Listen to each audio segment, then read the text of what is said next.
for some money for an EA, but it maybe about 18 months, but we're gonna see. I think we may have some funds to do that, so that's the first part. Assuming the EA goes well, then we can do the second stuff.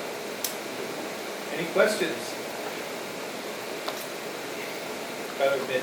Yeah. Yeah, I know. No, I don't think you guys ever met. No, I never met the Sorry. mayor Thank you. personally yet, from Middle EE. Yes. So, do a lot of projects and then jumped on the Ocean View Park about a year and a half ago. Been just being a nonprofit to kind of house the funds that we fundraise. And we're trying to get our own nonprofit status right now, so that's where I come in. But just finishing school, so I was trying to rush over here just to make sure, however, we can support the bigger cause because they so need it out there. Yeah.